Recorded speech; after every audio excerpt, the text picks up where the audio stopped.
सुप्रभात बच्चों, कैसे हैं आप सब। उम्मीद करती हूँ आप सब अच्छे होंगे।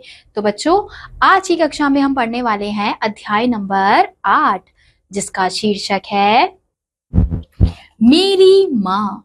तो बच्चों, इस अध्याय में हमें आत्मकथा का अंश दिया गया है। आजादी के दीवानों में शहीद राम प्रसाद बिस्मिल का नाम बड़े गर्व से लिया जाता है। बिस्मिल जी ने अपनी यह आत्मकथा फांसी से पूर्व कारावास के दौरान लिखकर गुप्त रूप से गोरखपुर के सुप्रसिद्ध कांग्रेसी नेता दशरथ प्रसाद द्विवेदी जी को भिजवाई थी। द्विवेदी जी ने यह आत्मकथा गणेश शंकर विद्यार्थी जी के सुपुर्द कर दी, जिसे विद्यार्थी जी ने काकोरी के शहीद नामक पुस्तक के प्रारंभ में प्रकाशित कराया था। यह आत्मकथा ऐतिहासिक दृष्टि से बहुत महत्वपूर्ण कृति है। तो बच्चों, यहाँ पे हमें बताया गया है कि ये जो आत्मकथा है वो किसने लिखी है? शहीद राम प्रसाद बिस्मिल द्वारा लिखी गई है, जिसका चित्र हमें यहाँ पे दिया गया है। अब उन्होंने ये कब लिखा था? फांसी से पूर्व, जब उन्हें कारावास में रखा गया था, तब उन्होंने ये आत्मकथा लिखी थी। और इन्होंने किसको भेजा था? उन्होंने सुप्रसिद्ध कांग्रेस नेता दशरथ प्रसाद जी को ये आत्मकथा भिजवाई और दशरथ जी ने द्विवेदी जी को भेजा था। फिर द्विवेदी जी ने गणेश शंकर विद्यार्थी जी के सुपुर्द कर दी, जिसे विद्यार्थी जी ने काकोरी के शहीद नामक पुस्तक में प्रारंभ में प्रकाशित कराया था। तो ये जो आत्मकथा है बच्चों, वो ऐतिहासिक दृष्टि से बहुत ज्यादा महत्वपूर्ण है। लखनऊ कांग्रेस में जाने के लिए मेरी बड़ी इच्छा थी। दादी जी और पिताजी तो विरोध करते रहे, किंतु माताजी ने मुझे खर्च दे दिया। उसी समय शाहजहांपुर में सेवा समिति का आरंभ हुआ था। मैं बड़े उत्साह के साथ सेवा समिति में सहयोग देता था। पिताजी और दादी जी को मेरे इस प्रकार के कार्य अच्छे ना लगते थे, किंतु माताजी मेरा उत्साह भंग ना होने देती थी। तो बच्चों, यहाँ पे वो अपने बचपन के बारे में बता रहे हैं कि उनके घर में किस प्रकार का माहौल हुआ करता था। तो लखनऊ कांग्रेस में जाने की उनकी बहुत ज्यादा इच्छा होती थी, क्योंकि वो क्या करना चाहते थे? देश की सेवा करना चाहते थे। लेकिन जो उनकी दादी जी थी और पिताजी थे, वो इन सब चीजों के विरोध में थे, यानी कि वो उनका साथ नहीं देते थे। तो माताजी उन्हें कुछ खर्च दिया करती थी, यानी कि माताजी उनका साथ दिया करती थी। अब उसी समय शाहजहांपुर में सेवा समिति का आरंभ हुआ था, तो वो भी बड़े उत्साह से इस सेवा समिति में सहयोग देना चाहते थे। लेकिन जो उनके पिताजी और दादी जी थे, वो इस प्रकार के कार्य को अच्छा नहीं मानते थे। लेकिन जो उनकी माताजी थी, वो उनका उत्साह कभी भी भंग नहीं होने देती थी, यानी कि वो उन्हें उत्साहित करती थी, उन्हें आगे बढ़ने के लिए, और उत्साहित करती थी कि उन्हें इस राह में जाना चाहिए। तो पूरे घर में केवल उनकी माताजी थी जो उनका साथ देती थी, जिसके कारण उन्हें अक्सर पिताजी की डांट, फटकार तथा दंड सहन करना पड़ता था। वास्तव में मेरी माताजी देवी थी। अब वो यहाँ पे क्या बता रहे हैं कि जब वो अपने बेटे का साथ देती थी, यानी कि उनका साथ देती थी, तो अक्सर उन्हें पिताजी से डांट खानी पड़ती थी, फटकार खानी पड़ती थी, लेकिन इसके बावजूद भी वो उनका साथ नहीं छोड़ती थी। तो इसलिए वो अपनी माता को क्या मान रहे हैं? देवी मान रहे हैं। मुझसे जो कुछ साहस आया वह मेरी माताजी तथा गुरुदेव श्री सोमदेव जी की कृपाओं का ही परिणाम है। अब वो यहाँ पे बता रहे हैं कि जो भी उन्होंने जीवन में जितना भी साहस उनके अंदर आया है, वो किससे आया है? उनकी माताजी से आया है और उनके गुरुदेव श्री सोमदेवी जी से आया है। दादाजी और पिताजी मेरे विवाह के लिए बहुत अनुरोध करते, किंतु माताजी यही कहती कि शिक्षा पा चुकने के बाद ही विवाह करना उचित होगा। माताजी के प्रोत्साहन तथा सद्व्यवहार ने मेरे जीवन में वह दृढ़ता उत्पन्न की कि कितनी भी आपत्ति तथा संकट के आने पर भी मैंने अपने संकल्प को ना त्यागा। अब जो उनके पिताजी और उनकी जो दादी जी थी, वो क्या चाहती थी कि वो विवाह कर ले, तो इसलिए बार बार उनसे विवाह का अनुरोध करते थे। लेकिन जो उनकी माता जी थी, वो यही कहती थी कि जब तक पढ़ेगा नहीं, शिक्षा के बिना विवाह नहीं होगा, शिक्षा के बाद ही क्या हो सकता है? विवाह हो सकता है। अब माता जी के प्रोत्साहन और सद्व्यवहार करने से उनके जीवन में इस प्रकार की उत्साह आ गया, इस प्रकार का साहस आ गया कि उन्होंने कभी भी, चाहे जितनी भी संकट आ जाए, उन्होंने कभी भी अपनी इच्छाओं को, अपने कर्तव्य को कभी भी नहीं त्यागा। और अपने संकल्प को भी कभी नहीं त्यागा। एक समय मेरे पिताजी दीवानी मुकदमे में किसी पर दावा करके वकील से कह गए थे कि जो काम हो वह मुझसे करा ले। कुछ आवश्यकता पड़ने पर वकील साहब ने मुझे बुला भेजा और कहा कि मैं पिताजी के हस्ताक्षर वकालतनामे पर कर दूं। अब एक समय पर जो उनके पिताजी हैं, अब दीवानी मुकदमे के उसमें उन्होंने क्या कहा था कि जो भी अगर उनको कुछ काम करवाना है वकील साहब से, तो वो किससे करा ले, उनके पुत्र से करवा ले। कुछ आवश्यकता पड़ने पर वकील साहब ने मुझे बुला भेजा और कहा कि मैं पिताजी के हस्ताक्षर वकालतनामे पर कर दूं। अब कुछ आवश्यकता पड़ने पर वकील साहब ने उनको न्योता भेजा था, तो उन्हें भेजा गया, उन्हें बुलावा भेजा गया और फिर उनसे क्या कहा गया कि अब पिताजी तो उनके हैं नहीं, तो उनसे कहा गया कि वकालतनामे पर वो हस्ताक्षर कर दें। मैंने तुरंत उत्तर दिया कि यह तो धर्म विरुद्ध होगा, इस प्रकार का पाप मैं कदापि नहीं कर सकता। वकील साहब ने बहुत समझाया कि मुकदमा खारिज हो जाएगा, किंतु मुझ पर कुछ भी प्रभाव ना हुआ, ना मैंने हस्ताक्षर किए।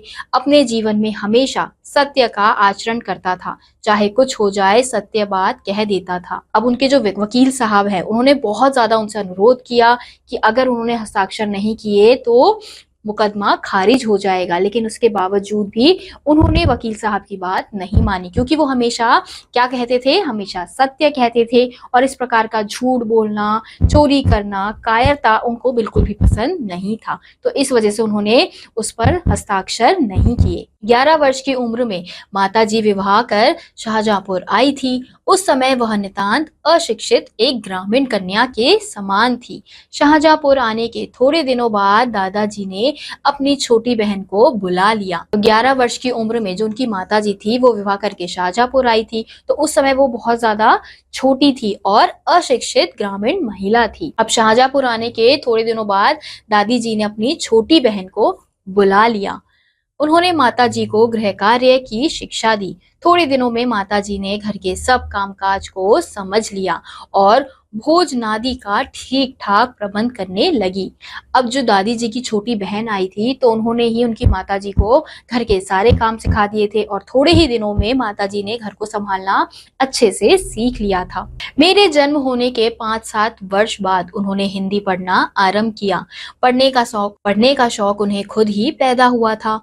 मोहल्ले की सखी सहेली जो घर पर आया करती थी, उन्हीं में जो शिक्षित थी, माताजी उनसे अक्षर बोध करती। उनके पैदा होने के 4-5-7 वर्ष बाद ही जो उनकी माताजी है उन्होंने हिंदी को पढ़ना शुरू कर दिया था, हिंदी को पढ़ना प्रारंभ कर दिया था, क्योंकि वो पहले अशिक्षित थी, फिर धीरे धीरे उन्होंने पढ़ना आरंभ कर दिया। अब उनकी जो सहेली थी, जो भी घर पे आती थी, उनमें से जो भी शिक्षित थी, जो भी पढ़ी लिखी थी, उनसे जो उनकी माताजी थी वो शिक्षा ग्रहण करती थी, अक्षरों का ज्ञान प्राप्त करती थी। इस प्रकार घर का सब काम कर चुकने के बाद जो कुछ समय मिल जाता उसमें पढ़ना लिखना करती। परिश्रम के फल से थोड़े दिनों में ही वे देवनागरी पुस्तकों का अध्ययन करने लगी। मेरी बहनों को छोटी आयु में माताजी ही शिक्षा दिया करती थी। अब ऐसे ऐसे जो उनकी माताजी है वो क्या करने लगी थी, घर के सारे काम करने के बाद वो क्या करती थी, कुछ जो समय मिलता था उसमें पढ़ना लिखना करती थी, यानी कि वो धीरे धीरे शिक्षित होने लगी थी। अब परिश्रम के फल से थोड़े ही दिनों में उन्होंने देवनागरी पुस्तक को पढ़ना भी शुरू कर दिया था, यानी कि धीरे धीरे वो पढ़ना सीख गई थी। और जब उनकी बहनें छोटी थी तो छोटी आयु में उनकी जो माताजी थी वही उनकी बहनों को अच्छे से पढ़ाती थी। जब से मैंने आर्य समाज में प्रवेश किया तब से माताजी से खूब वार्तालाप होता। उस समय की अपेक्षा अब उनके विचार भी कुछ उदार हो गए थे। यदि मुझे ऐसी माता ना मिलती तो मैं भी अति साधारण मनुष्य की भांति संसार चक्र में फंसकर जीवन निर्वाह करता।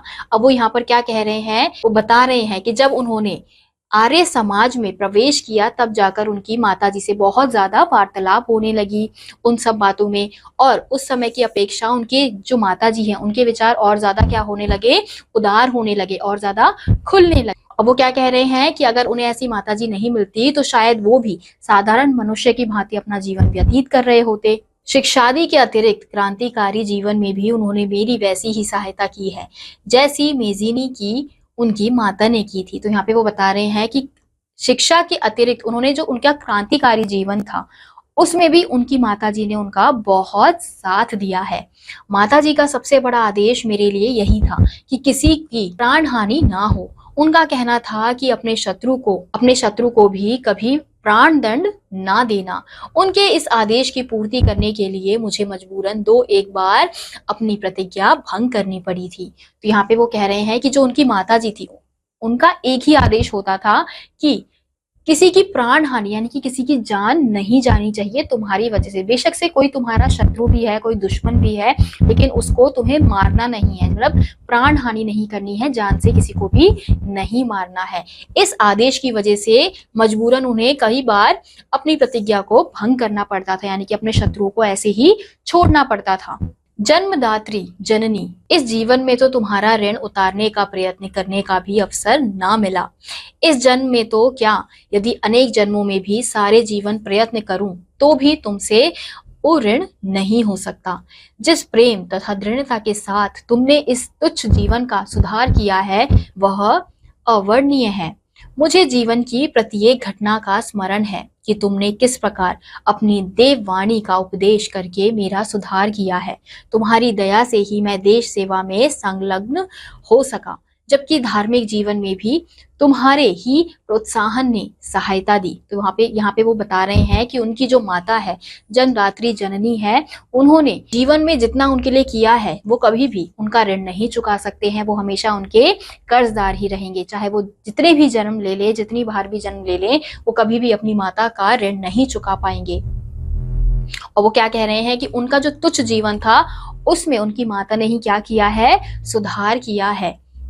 और उनको हर एक घटना अच्छे से याद है कि किस प्रकार देववाणी का उपदेश करके उन्होंने उनका सुधार किया है। तुम्हारी दया से ही मैं देश सेवा में संलग्न हो सका और धार्मिक जीवन में भी तुम्हारे ही प्रोत्साहन ने सहायता दी। यानी कि देश की सेवा करना तो उनकी माता ने सिखाया ही था, जो धार्मिक जीवन है, धर्मों के बारे में बताना, आध्यात्मिक जो चीजें होती हैं उनके बारे में बताने में भी उनकी माता ने ही उनको प्रोत्साहित किया है। जो कुछ शिक्षा मैंने ग्रहण की उसका भी श्रेय तुम ही को है। जिस मनोहर रूप से तुम मुझे उपदेश दिया करती थी उसका स्मरण कर तुम्हारी मंगलमयी मूर्ति का ध्यान आ जाता है और मस्तक झुक जाता है। तुम्हें यदि मुझे ताड़ना भी देनी हुई तो बड़े स्नेह से हर बात को समझा दिया। यदि मैंने धृष्टतापूर्ण उत्तर दिया तब तुमने प्रेम भरे शब्दों में यही कहा कि तुम्हें जो अच्छा लगे वह करो, किंतु ऐसा करना ठीक नहीं, इसका परिणाम अच्छा ना होगा। तो यहाँ पे वो बता रहे हैं कि जब उनकी माता जी को कोई ताड़ना भी देनी होती थी, यानी कि कुछ ऐसा कठोर बात भी बोलनी होती थी, तो वो बहुत प्यार से समझा के बोलती थी। और अगर कभी वो धृष्टतापूर्ण उन्हें उत्तर दे देते थे या फिर गुस्से में कुछ कह देते थे तो वो यही कहती थी प्यार से अपने शब्दों में कि तुम्हें अगर ये करना अच्छा लग रहा है तो तुम करो, लेकिन इसका परिणाम अच्छा नहीं होगा। यानी कि बहुत प्यार से उन्हें समझाती थी। जीवन दात्री, तुमने इस शरीर को जन्म देकर केवल पालन पोषण ही नहीं किया, बल्कि आत्मिक, धार्मिक तथा सामाजिक उन्नति में तुम ही मेरी सदैव सहायक रही। जन्म जन्मांतर परमात्मा मुझे ऐसी ही माता दे। यहाँ पे वो बता रहे हैं कि शरीर को जन्म देकर केवल उन्होंने पालन पोषण नहीं किया है, बल्कि उनके आत्मिक, धार्मिक, सामाजिक, इनमें भी उन्होंने बहुत ज्यादा उन्नति की है। और इसमें किसने सहायता की है? उनकी माता ने उनकी सहायता की है। और वो यही चाहते हैं कि जन्म जन्मांतर तक परमात्मा यानी कि जो भगवान है वो उन्हें ऐसी ही माँ दे। महान से महान संकट में भी तुमने मुझे अधीर नहीं होने दिया। सदैव अपनी प्रेम भरी वाणी को सुनाते हुए मुझे सांत्वना देती रही। तुम्हारी दया की छाया में मैंने अपने जीवन भर के कष्ट अनुभव ना किए। इस संसार में मेरी किसी भी भोग विलास तथा ऐश्वर्य की इच्छा नहीं, केवल एक इच्छा है, वह यह कि एक बार श्रद्धा पूर्वक तुम्हारे चरणों की सेवा करके अपने जीवन को सफल बना लेता, किंतु यह इच्छा पूर्ण होती नहीं दिखाई देती। तुम्हें मेरी मृत्यु की दुख भरी खबर सुनाई जाएगी। माँ, मुझे विश्वास है कि तुम यह समझकर धैर्य धारण करोगी कि तुम्हारा पुत्र माताओं की माता भारत माता की सेवा में अपने जीवन को बलिवेदी की भेंट कर गया और उसने तुम्हारी कोख कलंकित ना की।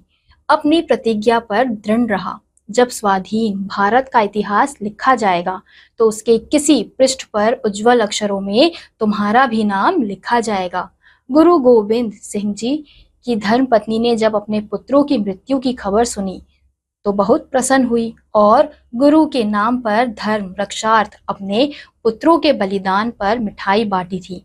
जन्मदात्री वर दो कि अंतिम समय में भी मेरा हृदय किसी प्रकार विचलित ना हो और तुम्हारे चरण कमलों को प्रणाम कर मैं परमात्मा का स्मरण करता हुआ शरीर त्याग करूं। तो बच्चों, अब आखिरी के शब्दों में वो यही कह रहे हैं कि उनकी क्या इच्छा है। कभी उन्होंने जीवन में किसी और चीज की इच्छा नहीं रखी है, केवल उनकी एक ही इच्छा है कि वो अपने माता के चरणों में रहकर उनकी सेवा कर सके, लेकिन वो उनकी इच्छा पूरी नहीं हो सकती। और वो अपनी माँ को यही कह रहे हैं कि मेरी मौत की खबर सुनकर तुम परेशान मत होना, बल्कि यही सोचना कि जो माताओं की माता, जो हमारी भारत माता है, जो भारत भूमि है, उसकी रक्षा के लिए मैं अपने प्राणों का बलिदान दे रहा हूँ। तो बच्चों, इसी के साथ आज का यह अध्याय यहीं समाप्त होता है। उम्मीद करती हूँ आपको यह अध्याय समझ आया होगा। मैं आपसे मिलूंगी अगली कक्षा में। तब तक के लिए आप सभी बच्चे खुश रहिए और पढ़ते रहिए। बाय।